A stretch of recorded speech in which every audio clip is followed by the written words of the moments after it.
Everyone, आइए आज हम लोग देखते हैं कि पाइथन में किस प्रकार से बेसिक स्टैट्स की गणना की जाती है।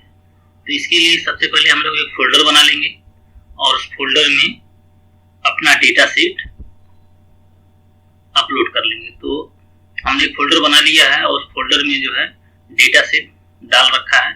अब इस फोल्डर को हम लोग VS कोड से ओपन करेंगे। ये फोल्डर VS कोड में ओपन हो गया है और इस फोल्डर में हमने वर्चुअल एनवायरनमेंट भी क्रिएट करके रखा है, जिससे आप देख सकते हैं .venv करके यहाँ पर लिखा हुआ है। अब इसमें हम लोग जो है सबसे पहले कुछ महत्वपूर्ण लाइब्रेरी को इंस्टॉल करेंगे। तो इसके लिए सबसे पहले कुछ सेल ऐड कर लेते हैं। यहाँ प्लस का निशान है या यहाँ से भी आप ऐड कर सकते हैं। तो हमने जो है एक सेल ऐड कर लिया। अब पाइथन की जो सबसे महत्वपूर्ण लाइब्रेरी है जिनके द्वारा हम बेसिक स्टैट्स की गणना करेंगे वो कौन कौन सी हैं, तो उसमें कैसे इंस्टॉल करते हैं उनको। तो सबसे पहले हम लोग को पिप इंस्टॉल एक कमांड लिखना होगा और उन लाइब्रेरी का, तो जो महत्वपूर्ण लाइब्रेरी है बेसिक स्टैट्स के लिए या डेटा साइंस के लिए वो होती है numpy। ये न्यूमेरिकल साइंटिफिक कंप्यूटेशन की एक महत्वपूर्ण लाइब्रेरी है numpy। इसी प्रकार से pandas है जो डेटा मैनिपुलेशन के काम आती है, और scipy है साइंटिफिक पाइथन की लाइब्रेरी है, और एक और लाइब्रेरी हम लोग उपयोग करेंगे बेसिक स्टैट्स के लिए जिसका नाम है स्टैट्स मॉडल।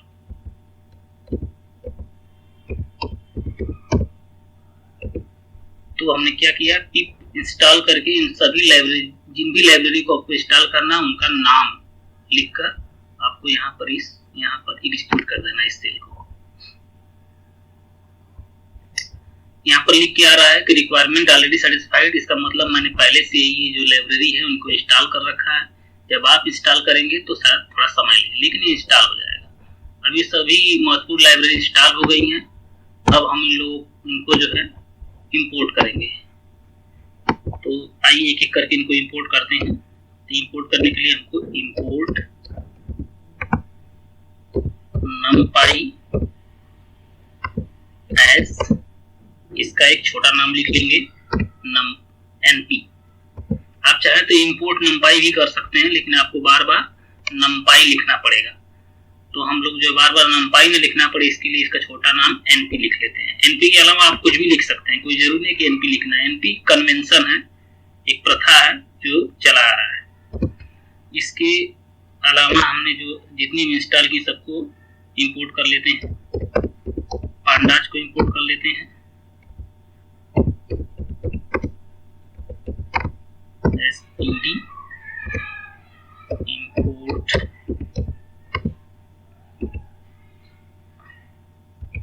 scipy, क्योंकि हमको scipy जो है बहुत बड़ी लाइब्रेरी है और इसमें हमको कोई स्टैट्स वाला पार्ट ही हमारे काम का है। तो हम लोग इससे dot stats as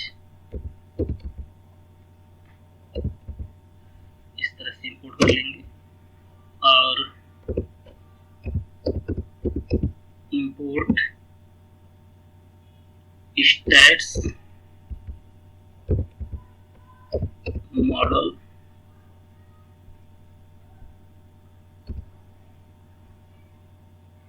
dot API as ऐसा।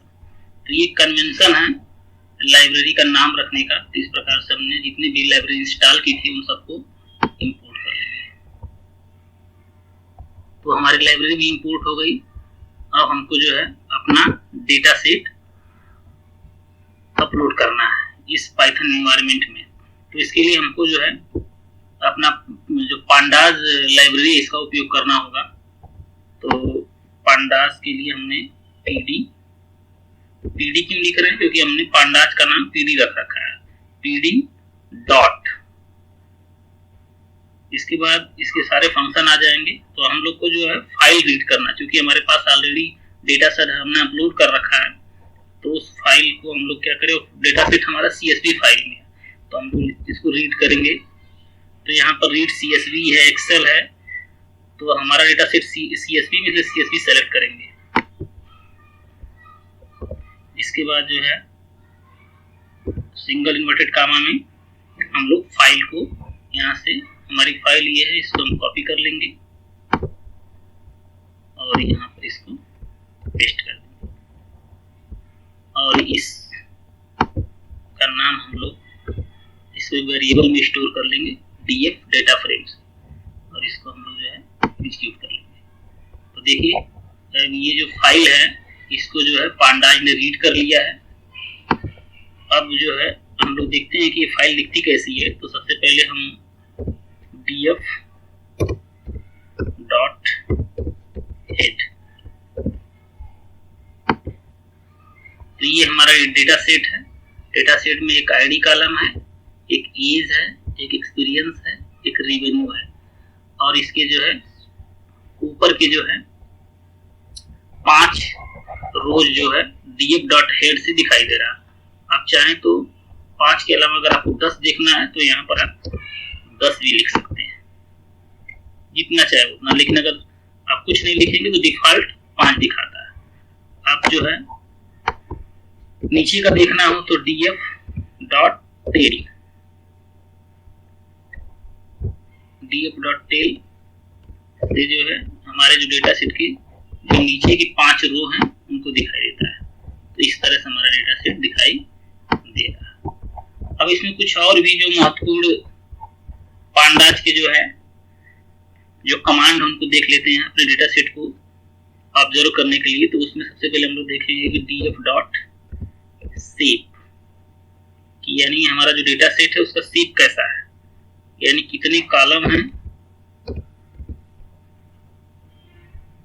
ये दिखाई देगा। तो ये बता रहा है कि इसमें जो है 30 रो हैं और 4 कॉलम हैं। तो आप देख सकते हैं ये 4 column ID, age, experience, revenue, और इसमें टोटल 30 रोज हैं। df डॉट शेप से हमको पता चलता है। अगर हमको कॉलम का नाम जानना हो, जैसे यहाँ पर df डॉट टेल से तो कॉलम का नाम आ गया, आप चाहें तो अलग से भी लिख सकते हैं df डॉट कॉलम। तो इससे जो है हमको सारे कॉलम के नाम आ जाएंगे जो हमारे डेटा सेट में है। तो हमारे डेटा सेट में ये आईडी, एज, एक्सपीरियंस, रेवेन्यू करके ये जितने भी डेटा सेट के कॉलम के नेम है वो आ गए। अब जो है हम लोग चाहें तो इसका डिटेल जानकारी के लिए df डॉट इन्फो एक कमांड रन करेंगे, तो ये बताएगा कि हमारे डेटा सेट में जो है कॉलम नेम बताता है और नॉन नल काउंट, यानी कितने जो है नॉन नल वैल्यू है वो दिखाएगा। अगर नल वैल्यू कोई होगा तो उसमें से कम के दिखाएगा। जैसे हमारे पास कुल जो है रो 30 हैं, तो यहाँ पर लिखा है नॉन नल वैल्यू है। नल वैल्यू नहीं दिखाता है, नॉन नल वैल्यू दिखाता है, यानी हमारा कोई भी नल वैल्यू यहाँ पर नहीं है, क्योंकि सभी 30 जो दिखाएगा। तो किसी में नल वैल्यू होता तो वहां पर वो कम करके दिखाता। तो इससे हमको ये पता चलता है। अगर हमको हमारा जो मूल उद्देश्य है कि हमको इससे अपना बेसिक स्टैटिस्टिक्स की गणना कैसे करनी, तो इसके लिए हम लोग को कमांड क्या रन करना होगा, df डॉट डिस्क्राइब फंक्शन। ये फंक्शन है, इसको आप रन कर देंगे तो हमारा जो भी डेटा सेट है उसका बेसिक स्टैट्स आ जाएगा। तो ये दिखा रहा है आईडी तो केवल इसे नाम मात्र का है। हमारा जो एज है, एज का काउंट बता रहा है 30 है, रेवेन्यू और एक्सपीरियंस का भी 30 है। एज का जो एवरेज है, मीन है, वो 35.66 है, एक्सपीरियंस का 11.46 है, रेवेन्यू का जो है 10,681 है। स्टैंडर्ड डिविएशन आ गया, मीन आ गया, और ये Q1 है 25%, फर्स्ट क्वार्टाइल है Q1, 50 जो है ये मीडियन है, और 75 जो है Q3 है, और मैक्सिमम यानी minimum, maximum, median, Q1, Q3, यानी जो भी एक बेसिक स्टैट्स होता है df डॉट डिस्क्राइब से हमको इससे पता चल जाता है। तो ये कमांड बहुत ही महत्वपूर्ण, जो सबसे ज्यादा जो है उपयोग की जाती है। अगर हमें किसी एक कॉलम का करना होगा, कैसे करेंगे, तो हम लोग उस कॉलम को सबसे पहले सेलेक्ट करना होगा। तो कॉलम को सिलेक्ट करने के लिए क्या करना होगा, अपने वेरिएबल का नाम लिखेंगे। वेरिएबल हमारा जो है df है, डेटा फ्रेम, उसमें से हम कॉलम को सेलेक्ट करेंगे। कॉलम को सेलेक्ट करने के लिए स्क्वायर ब्रैकेट का उपयोग करना होता है, सिंगल स्क्वायर ब्रैकेट करेंगे और यहाँ पर इन्वर्टेड कामा लगाएंगे तो आ जाएगा कौन कौन से। जैसे हमको एक्सपीरियंस का करना हो तो एक्सपीरियंस यहाँ हम सेलेक्ट कर लेंगे। अगर इसका हमको मीन निकालना हो तो क्या करेंगे, सिंगल भी हम चाहें तो निकाल सकते हैं। देखिए इसका मीन जो है 11.4 है, जो यहाँ पर भी सेम है। तो इस प्रकार से आप चाहें तो पांडाज के द्वारा जो है कुछ महत्वपूर्ण स्टेट्स की गणना कर सकते हैं आसानी द्वारा। अब हम देखते हैं कि numpy के द्वारा कैसे गणना कर सकते हैं। तो numpy की गणना करने के लिए हमने जो है ऑलरेडी जो है numpy को इंपोर्ट कर रखा है। तो numpy जो है एक एक करके जो है जितने भी आपकी कॉलम्स हैं उनका आपका जो महत्वपूर्ण आपकी बेसिक स्टैट्स हैं उनको गणना कर सकता है। तो हम लोग क्या करेंगे, np डॉट, हमको किसका निकालना है, तो हमको np डॉट हम निकालना क्या है, हमें निकालना है मीन। तो मीन किसका निकालना है, उस कॉलम का नाम देंगे।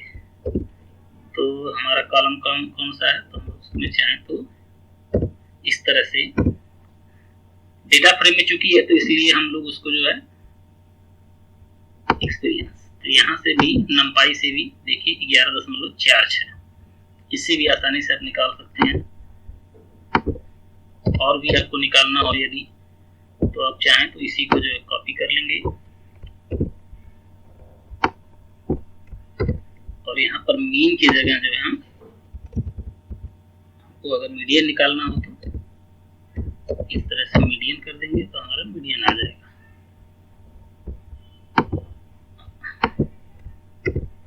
अगर हमको जो है स्टैंडर्ड डिविएशन निकालना हो तो यहाँ std ये रन कर लेंगे। तो आप देख सकते हैं कि numpy के द्वारा भी हम लोग बेसिक स्टैट्स की गणना कर सकते हैं। अगर हमको वेरिएंस निकालना हो तो क्या करेंगे, np डॉट var, ये फंक्शन का नाम, इसको क्लिक करेंगे तो हमारा जो है वेरिएंस निकल के आ जाएगा। मिनिमम वैल्यू निकालना हो, मैक्सिमम, कुछ भी आप जो है जो भी बेसिक स्टैट्स हैं आप इससे आसानी से निकाल सकते हैं। लेकिन ये सिंगल निकालता है, जबकि आपका जो पांडास है वो एक साथ जो पूरा डेटा फ्रेम का जो है यहाँ पर जैसे हमने एक बार में ही सब कुछ निकाल दिया था। लेकिन जो np है, जो आपका numpy है, वो जो सिंगल करके निकालता है। तो आप देख सकते हैं कि पांडास से भी आप निकाल सकते हैं बेसिक स्टैट्स और numpy से भी। आइए हम लोग देखते हैं कि scipy से जो है किस प्रकार से बेसिक स्टैट्स की गणना की जाती है। तो हमने जो scipy को ऑलरेडी इंपोर्ट कर रखा है, तो इसके लिए भी हम लोग स्टैट्स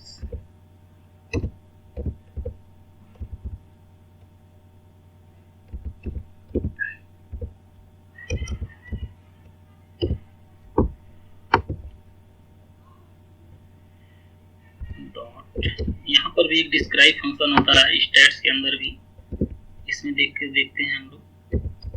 अगर यहाँ पर हम df भेजें तो डिस्क्राइब फंक्शन जो है scipy में है, जो बिल्कुल पांडाज की तरह है। यहाँ पर भी हम लोग को जो है नंबर ऑफ ऑब्जर्वेशन दिखा रहा है 30, मिनिमम और मैक्सिमम वैल्यू दिखा रहा है यहाँ पर एरे का, और मीन दिखा रहा है 15.5। ये एक एक करके सबका दिखा रहा है। चूंकि 4 कॉलम है तो पहले कॉलम का मिनिमम वैल्यू 1 है। इसी तरह से जो है मीन देखिए 15.5 पहले कॉलम का है, दूसरे कॉलम का 35.66 है। तो आपका जो है scipy से द्वारा भी हम लोग को बेसिक स्टैट्स यहाँ पर कुर्टोसिस भी गणना करके दे रहा है। लेकिन तो बस इसका डेटा फ्रेम में रिजल्ट नहीं आ रहा है, ये जो है एक एरे रिटर्न कर रहा है। तो इस प्रकार से scipy से भी scipy के द्वारा भी बेसिक स्टैट्स की गणना हम डिस्क्राइब फंक्शन के द्वारा कर सकते हैं। अब हम लोग देखते हैं कि स्टैट्स मॉडल के द्वारा किस प्रकार से जो है बेसिक स्टैट्स की गणना कर सकते हैं। तो इसके लिए हम लोग ने एक लाइब्रेरी इंस्टॉल कर रखा है, स्टैट मॉडल्स। अब इसमें जो है एक बेसिक स्टैट्स गणना करने के लिए हमको स्टैट मॉडल से ही अलग एक फंक्शन, हम लोग को अलग मॉड्यूल हमको इंपोर्ट करना होगा। तो कैसे इंपोर्ट करेंगे? Import stats model dot stat dot descriptive statistics. ठीक है, इस तरह से हमको एज, इसका नाम कुछ रख लेंगे हमने, इसको इंपोर्ट कर लिया। ये हमने क्या इंपोर्ट किया? स्टैट मॉडल से डिस्क्रिप्टिव स्टैट्स नाम का एक मॉड्यूल हमने इंपोर्ट किया है। इस मॉड्यूल के द्वारा ही हम बेसिक स्टैट्स की गणना कर सकते हैं। तो हम लोग कैसे गणना करेंगे? तो हम लोग st को कॉल करेंगे और इसके अंदर जो है डिस्क्राइब फंक्शन होगा, और इसमें हम लोग जो है अपना df पास कर देंगे। df क्या? हमारा डेटा फ्रेम है। कुछ कह रहा है कि describe function has been removed।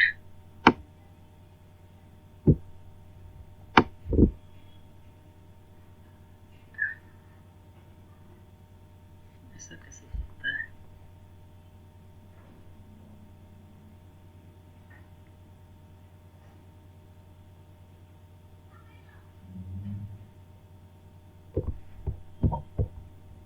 इसको हम लोग दूसरी तरह से देखते हैं, काम करना चाहिए। From stats model dot stats dot descriptive stats import describe